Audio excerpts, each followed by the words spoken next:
ம். அனைவருக்கும் வணக்கம். கோல்டு மெடலிஸ்ட் இந்தி கணேஷ் வழங்கும் கற்க கசடர நிகழ்ச்சிக்கு தங்களை வரவேற்பதில் பெருமகிழ்ச்சி அடைகின்றேன். தற்போது தொடங்க இருக்கின்ற சாகித்ய சதன் என்னும் மேடையிலே அணிகளை பற்றி, அலங்கார் பற்றி நேயர்கள் கேட்டுக்கொண்டார்கள். அதற்கு இணங்க அலங்கார் பற்றி நான் தற்பொழுது பாடம் நடத்தி கொண்டிருக்கின்றேன். உங்களுக்கு அது மிகவும் பயன் உள்ளதாக இருக்கும் என்று நம்புகிறேன். தயவுசெய்து சப்ஸ்கிரைப் செய்து கொள்ளுங்கள். மேலும் நண்பர்களுக்கும் பகிருங்கள், மாணவர்களுக்கும் பகிருங்கள். அவர்களும் இந்த சேவையினுடைய பலனை பெறட்டும். அதுவே என்னுடைய आवा। आशा है कि आप मेरी इस तमन्ना को, मेरी इस कामना की पूर्ति करेंगे। आज का शीर्षक है अलंकार में बीप्सा अलंकार। बीप्सा अलंकार, बीप्सा अलंकार इसका लक्षण है कविता के चरणों में किसी शब्द का एक साथ बार बार प्रयुक्त होना। बार बार में ही ऐसा है, बार बार, ये बीप्सा अलंकार है। किसी शब्द का बार बार प्रयुक्त होना, इसी को बीप्सा कहते हैं। दो शब्द, एक ही शब्द बार बार आता है, उसका अर्थ भी सेम होता है, उसका अर्थ नहीं बदलता, इसलिए उसको क्या कहते हैं, बीप्सा अलंकार कहते हैं। खास करके जो छायावाद, रहस्यवाद के स्तंभ माने जाते हैं, निराला,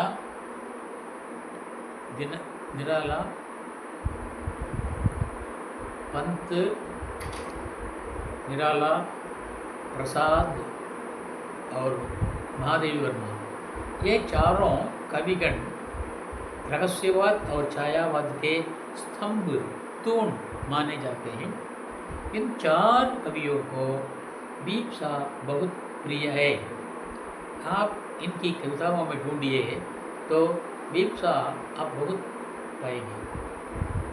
कुछ उदाहरण आपको बीप्सा के बारे में मैं दूँगा, और बाकी सब क्योंकि परीक्षा की दृष्टि से 1-2 लिखना काफ़ी है, लेकिन लक्षण लिखना है।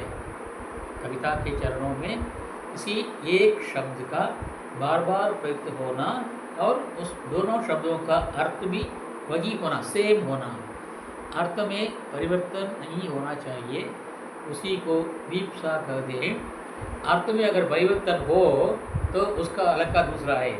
कल उसके बारे में हम विचार विमर्श करेंगे। நாளை அதை பற்றி சொல்லலாம். ஒரே சொற்கள் 2 முறை வந்தால் ஒரு சொல்லுக்கு ஒரு அர்த்தம், இன்னொரு சொல்லுக்கு இன்னொரு அர்த்தம். ஆகவே அதை பற்றிய விவரங்களை நான் அடுத்த பாடத்திலே தங்களுக்காக பதிவிடுகின்றேன். இன்றைக்கு बीप्सा பற்றி பார்ப்போம். मधुर मधुर मेरे दीपक जल, मधुर मधुर मेरे दीपक जल, ये महादेवी वर्मा का चरण है। मधुर मधुर मेरे दीपक जल, प्रतिपल प्रतिक्षण, प्रतिक्षण प्रतिपल प्रतिप्रति, प्रतिक्षण प्रतिपल प्रियतम का पथ आलोकित कर। मधुर मधुर मेरे दीपक जल, प्रतिक्षण प्रतिपल प्रियतम का पथ आलोकित कर। यहाँ पर मधुर मधुर, प्रतिक्षण, प्रतिपल, प्रियतम का पथ, प्रियतम का, ये सब एक साथ आए हुए हैं, इसीलिए इसे बीप्सा कहते हैं। इसी प्रकार हमारे कवि सूर्यकांत त्रिपाठी निराला जी ने भी कहा है, फिर बार बार, फिर बार बार, फिर बार बार गर्जन वर्षण है मूसलधार, वर्षण है मूसलधार, फिर बार बार इसमें विप्सा अलंकार है। और हृदय थाम लेता संसार, हृदय थाम लेता संसार, सुन सुन घोर वज्र हुंकार, सुन सुन सुन सुन विप्सा है, सुन सुन घोर वज्र हुंकार, अशनिपात से शासित उन्नत शत शत वीर, उन्नत शत शत वीर, शत शत शत विक्षत हत अचल शरीर, गगन स्पर्धी स्पर्धा घोर, गगन स्पर्शी स्पर्धा घोर। ये निराला का बादल राग कविता का एक अर्थ है। बादल राग कविता आप पूरा पढ़िए, आपको उसमें विप्सा अलंकार बहुत पढ़ने के लिए मिलेंगे। मैं तो कहता हूँ ना, जो छायावाद और रसवाद के स्तंभ माने जाते हैं, पंत प्रसाद निराला महादेव वर्मा, इनकी कविताओं में आपको विप्सा अधिक बार बार पढ़ने को मिलेंगी। इस प्रकार कविता के चरणों में किसी एक शब्द का बार बार प्रयुक्त होना और उसका अर्थ भी समान होना, यही विप्सा अलंकार कहा जाता है और माना जाता है। यही लक्षण है। ये भी शब्द अलंकार है, ये भी शब्द अलंकार है। कविता के चरणों में किसी एक शब्द का बार बार प्रयुक्त होना और उसका अर्थ भी सेम होना, वही होना, इसी को विप्सा अलंकार कहते हैं। उसके लिए मैंने उदाहरण दिए है, बोर्ड में देखिए। मधुर मधुर मेरे दीपक जल, प्रतिक्षण प्रतिपल प्रियतम का पत आलोकित कर। और तमिल के फिर बार बार गर्जन, फिर बार बार गर्जन, दर्पण सा है सारा संसार, हृदय थाम लेता संसार, सुन सुन घोर वज्र हुंकार, सुन सुन घोर वज्र हुंकार। इस प्रकार हिंदी के कवियों ने ये विप्सा अलंकार का प्रयोग भारी मात्रा में किया है। आप जिन कवियों के बारे में पढ़ेंगे, अब कविता जब पढ़ेंगे तो इन पर विशेष ध्यान दीजिए कि कवियों ने किन किन अलंकारों का प्रयोग किया है। उनको ये पता नहीं है कि मैं ये जानबूझकर नहीं करते हैं, यही उनकी विशेषता है। क्योंकि मैंने पहले ही कहा आपको, the poet is born not made, William Shakespeare. इसलिए वे जन्म से ही कवि के रूप में जन्मते हैं। इसलिए उनको ये मालूम नहीं होता कि मैं जानबूझकर फलाने अलंकार का प्रयोग कर रहा हूँ, इस अलंकार का प्रयोग कर रहा हूँ, उनको मालूम नहीं है। लेकिन हम जैसे छात्रगण और समालोचक और शिक्षकगण उसको भाप लेते हैं कि कवि ने प्रस्तुत पंक्तियों में इन अलंकारों का प्रयोग किया है। इसी प्रकार आपसे भी प्रार्थना है कि जब भी आप कविता सुनेंगे, उन कविता में प्रयुक्त शब्दों में से और कौन सा अलंकार यहाँ पर है और कौन सा अलंकार यहाँ पर है, आप भांप लीजिए। क्योंकि हम आपको सिखा रहे हैं, उसका लक्षण सिखा रहे हैं। ये लक्षण अगर हो तो वो ये अलंकार है,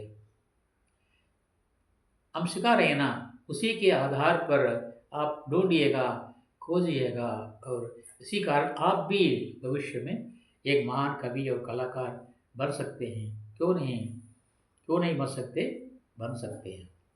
इसलिए मैंने थोड़ा थोड़ा करके आपको अलंकारों का प्रशिक्षण मैंने दिया है। तमिल के कवि सबको मालूम है कड़ादाहन, आप उनको पट्टकथा सिनेमा के गीतकार मत मानिए। ये प्रकृति के गीतकार हैं, ये स्वाभाविक जन्म से ही ये गीतकार हैं, कवि हैं।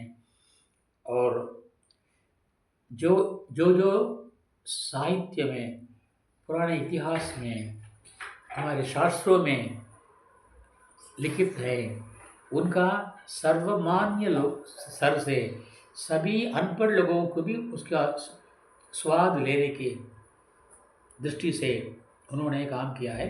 इसलिए ज़्यादातर उनके सिनेमा के गाने संगीत के आधार पर यानी साहित्य के आधार पर भी होते हैं। एक एग्जाम्पल आपको दे रहा हूँ, एक उदाहरण आपको दे रहा हूँ। அறத்துப்பால், பொருட்பால், इன்பத்துपाल, कामत अरम पुरुल इன்பம், इस 3 भागों का प्रयोग किया है संत कवि वल्लुवर ने। तो वल्लुवर वहाँ पर इன்பத்துपाल में कहते हैं, யான் நோக்கும் காலை நலன் நோக்கும், யான் நோக்கும் காலை நலன் நோக்கும், நோக்கா काल तन्ने नोकी मेल्ल नगुम। अगर आपको कोई शक हो तो आप तिरुकुरल किताब उठाइए और देखिए, इன்பத்துपाल में, कामத்துपाल में ये कुरल आता है। யான் நோக்கும் காலை நலன் நோக்கும், नोका काल इन्हें नोकी मेल्ल नगुम। यहाँ पर कवि का कथन है, वो नायक जो है, நாயகன் தன்னுடைய நாயகியை பார்த்து பாடுவதாக இந்த குரல் அமைந்திருக்கிறது. நாயகன் பாடுகிறான், நான் பார்க்கின்ற பொழுது அவள் நிலத்தை பார்க்கின்றாள், நான் பார்க்காத போது அவள் என்னை பார்க்கின்றாள், என்னை பார்த்து நகைக்கின்றாள், புன்னகை செய்கின்றாள். இதற்கு இந்த கருத்து வள்ளுவருடைய திருக்குறளை கூர்ந்து படித்தால் மட்டுமே நம்மளால் தெரிந்து கொள்ள முடியும். ஆனால் இந்த கருத்தை பாமர மக்களும் புரிந்து கொள்கின்ற அளவுக்கு மிக அழகாக சொல்லியிருக்கிறார். திரைப்பட பாடல்களிலே அதை நாம் பார்க்க வேண்டும். வெறும் அவர் நாம் திரைப்பட பாடலாசிரியரிடம் கருதி கொள்ளக்கூடாது. இலக்கியங்களை பாமர மக்களும் அறியும் அளவுக்கு தந்திருக்கிறது. இதுவே அவருடைய மிகப்பெரிய பெருமை, மிகப்பெரிய புகழுக்கு அடையாளம். யான் நோக்கும் காலை நிலன் நோக்கும், நோக்கா கால் என்னை நோக்கி மெல் நகுங்கிறார். உன்னை நான் பார்க்கும்போது மண்ணை நீ பார்க்கின்றாயே. வரிகளை பாருங்கள். உன்னை நான் பார்க்கும்போது மண்ணை நீ பார்க்கின்றாயே, மண்ணை நான் பார்க்கும்பொழுது என்ன நீ பார்க்கின்றாயே, மண்ணை நான் பார்க்கும்பொழுது என்னை நீ பார்க்கின்றாயே, நேரிலே பார்த்தால் என்ன நிலவென்ன தேய்ந்தா போகும், நேரிலே பார்த்தால் என்ன நிலவென்ன தேய்ந்தா போகும், புன்னகை புரிந்தால் என்ன பூமுகம் சிவந்தா போகும், புன்னகை புரிந்தால் என்ன பூமுகம் சிவந்தா போகும். ये जो कुरल है, யானோக்கும் காலை நிலநோக்கும், நோக்கா கால் இதை நோக்கி மெல்ல நகும் என்கிறார். இந்த இலக்கிய கருத்தை மிக எல்லோரும் எளிய மக்கள் புரிகின்ற அளவுக்கு தந்திருக்கிறார். அதே போல ஆற்றுவித்தால் ஆர் ஒருவர் ஆடாதாரோ, அடக்குவித்தால் ஆர் ஒருவர் அடங்காதாரோ, ஊக்குவித்தால் ஆர் ஒருவர் ஊக்காதாரோ, ஊட்டுவித்தார் ஆர் ஒருவர் ஊடாதாரோ என்று பாடியிருக்கிறார். அப்பர் என்கிற திருநாவுக்கரசர். எதிர்பார்கள், திருநாவுக்கரசர் தேவாரத்திலே இந்த வரி வருகிறது. ஆட்டுவித்தால் ஆர் ஒருவர் ஆடாதாரோ, அடக்குவித்தால் ஆர் ஒருவர் அடங்காதாரோ, ஊக்குவித்தால் ஆர் ஒருவர் விடாதாரோ, ஊட்டுவித்தால் ஆர் ஒருவர் உண்ணாதாரோ என்று வருகிறது அந்த வரிகள். இது அப்பர் என்று அழைக்கப்படுகின்ற திருநாவுக்கரசருடைய வரிகள். இந்த வரி அப்படியே எளிமையாக சொல்லியிருக்கிறார் கவியரசர். என்ன எளிமையாக சொல்லியிருக்கிறார் கவியரசர். ஆட்டுவித்தால் ஆர் ஒருவர் ஆடாதாரோ கண்ணா, ஆட்டுவித்தால் ஆர் ஒருவர் ஆடாதாரே கண்ணா, ஆசையினும் தொட்டிலே ஆடாதாரே கண்ணா, ஆட்டுவித்தால் ஆர் ஒருவர் ஆடாதாரோ கண்ணா, ஆசையினும் தொட்டிலே ஆடாதாரே கண்ணா. இந்த ஆட்டுவித்தால் ஆடொருவர் ஆடாதாரோ, அடக்குவித்தால் ஆடொருவர் அடங்காதாரோ என்ற வரிகளை அப்படியே பாமர மக்களும் அறிகின்ற அளவுக்கு எளிமையாக்கி தந்திருக்கார் கவியரசர். அப்படி இலக்கியத்தை வந்து எளிமையாக்கி தருகின்ற ஆற்றல் படைத்தவர் அவர். ஆகவே நாம் அவருக்கு நன்றி சொல்லியாக வேண்டும். அதுபோல் இங்கே பீம்சார் என்ற இந்த அலங்காருக்கு அவர் சொல்லுகின்றவர்கள் பார்ப்போம். நான் இப்பொழுது மகாதேவ் வர்மா அவருடைய வரிகளை பார்த்தோம். அதன் பிறகு நிராலா அவருடைய வரிகளை பார்த்தோம். இப்பொழுது தமிழிலே, நம் தமிழிலே, செந்தமிழிலே நம்முடைய கவிஞர், நம் தமிழ்நாட்டு கவிஞர், தமிழ் கவிஞர் அவருடைய வரிகளை பார்ப்போம். மூடித்திறந்த விழி இரண்டும் பார் பார் என்றது. பார் பார் இப்சாங்கா. மூடித்திறந்த விழி இரண்டும் பார் பார் என்றது. முந்தானை காற்றில் ஆடி வா வா என்றது. வா வா இப்சா. ஆடி கிடந்த கால்களிடம் நில் நில் என்றது. நில் நில். ஆசை மட்டும் வாய் சிறந்து சொல் சொல் என்றது. சொல் சொல். இந்த 4 வரிகளுமே அவர் இந்த தீப்சா அலங்காரை பயன்படுத்தியிருக்கின்றார். பார் பார் என்ற வார்த்தை, வா வா என்ற வார்த்தை, நில் நில் என்ற வார்த்தை, சொல் சொல் என்ற வார்த்தை. இந்த 4 வார்த்தைகளும் தீப்சா இருக்கிறது. இப்படி ஒவ்வொரு கவிதைகளும் நாங்கள் தீப்சாவை தேட வேண்டும். தீப்சா மட்டுமல்ல, ஒவ்வொரு அணியும் நாங்கள் தேட வேண்டும். நீங்கள் தேடிக்கொண்டே இருந்தால் நிறைய கிடைக்கும். அதே கவிதை பாடுகிறார். தேடுங்கள் தேடுங்கள் தரப்படும், தட்டுங்கள் திறக்கப்படும். தேடுங்கள், தேடும் பொழுதுதான் வைரமுத்து பாடுவார். தேடுகின்ற மனிதருக்கே எல்லாம் கிடைக்கும். தேடு என்பது உள்ளவரை வாழ்வில் ருசி இருக்கும். ஆகவே தேடும் பொழுதுதான் எல்லாம் கிடைக்கும். கொலம்பஸ் அமெரிக்காவை கண்டுபிடித்தான் சொல்கிறார்கள். அவன் தேடாமல் இருந்திருந்தால் அமெரிக்காவில் அவன் கண்டுபிடிக்க முடியுமா? அப்படி தேட வேண்டும். எதையும் எல்லாவற்றையும் தேட வேண்டும். இறைவனை கூட தேடு என்கிறார்கள். இறைவனை கூட நீங்கள் தேடுங்கள் என்கிறார்கள். ஏனென்றால் தேடினால் கிடைக்கும், முயன்றால் முடியும். இப்படி இந்த தீப்சா அலங்காரை பற்றி நான் விளக்கமாக சொல்லிவிட்டேன். இன்றைய சிந்தனை நாம் எதை செய்தாலும் நல்லதையே செய்ய வேண்டும். தீயதை செய்யக்கூடாது. யாருக்கும் தெரியாதே என்று எடுத்துக்கொண்டு எண்ணக்கூடாது. மேலே ஒருவர் இருக்கிறார், அவன் பார்த்து கொண்டிருக்கிறார். ஊப்பர் வாலா தேக் ரஹா ஹை. அவன் நமக்கு எப்பொழுது நாம் செய்கின்ற செயலுக்கு உரிய பதிலை அவன் கொடுப்பான். ஜோ தோக்கோ காட்டா போவை தாக்கி போய் तो फूल के फूल है, वाको है त्रिशूल என்பார் கபீர்தாசர். तुलसी खाया खेत है, मनसा भये किसान, पाप पुण्य दो वो बीज है, बोवे सो लुने दीदार. इसको बोते हैं, उसको बाद में हम काटेंगे. तुलसी काया खेत है, मनसा भये किसान, पाप पुण्य दो वो बीज है, बोवे सो लुने दीदार. பிறர்க்கின்னா முற்பகல் செய்யும், தமக்கின்னா பிற்பகல் தாமே வரும் என்கிறார் வள்ளுவர். பிறர்க்கு இன்னா, அதாவது கெடுதல், முற்பகல் செய்யும், தமக்கின்னா பிற்பகல் வரும். அதைத்தான் விதி என்கிறார்கள். விதி என்று நீங்கள் பிரித்து பாருங்கள். வி என்றால் விதைப்பதை, தீ என்றால் தின்பது. விதைப்பதை தின்பது. அப்புறம் எதை விதைக்கிறோமோ அதுதான் பெறுவோம். வினை வைத்தவன் வினை இருப்பான், திரை வைத்தவன் திணை இருப்பான்பார்கள். அதுபோல நாம் நன்மையை செய்தால் நன்மையை கிடைக்கும், தீமை செய்தால் தீமைதான் கிடைக்கும். இதுதான் இன்றைய சிந்தனை. आज का चिंतन ये है. आप ध्यान रख लीजिए और कल एक नए शिक्षक के साथ, नए अलंकार के साथ आपसे मिलने वाला हूँ.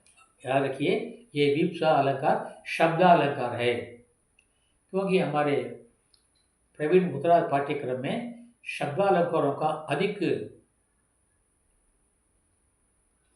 प्रयोग है.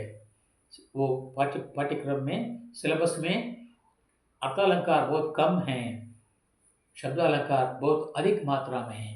इसलिए आपको मैं इन दो सबका मैं आपको विश्लेषण करा दूंगा. फिर भी जो ज़्यादा है उसको समझाना मेरा धर्म है. वो मैं कर रहा हूँ. आशा है इसका फ़ायदा उठाइए. நீங்கள் இதை நன்கு அறிந்து தெரிந்து படித்து எழுதி நல்ல மதிப்பெண் பெறுங்கள். இதை மற்ற மாணவர்களுக்கும் நீங்கள் கொடுங்கள். அவர்களையும் பார்க்கச் சொல்லுங்கள். அவர்களையும் கேட்கச் சொல்லுங்கள்.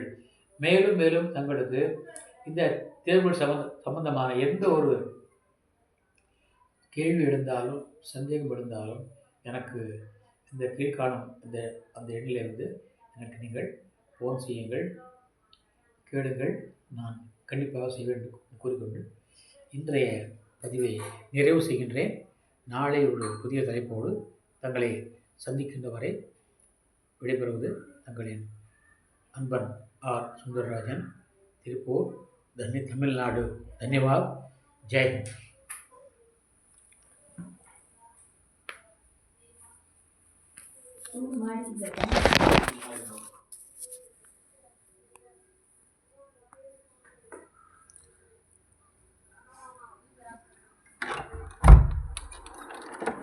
என்ன ஆஃப் ஆச்சு போட்டிருக்கு?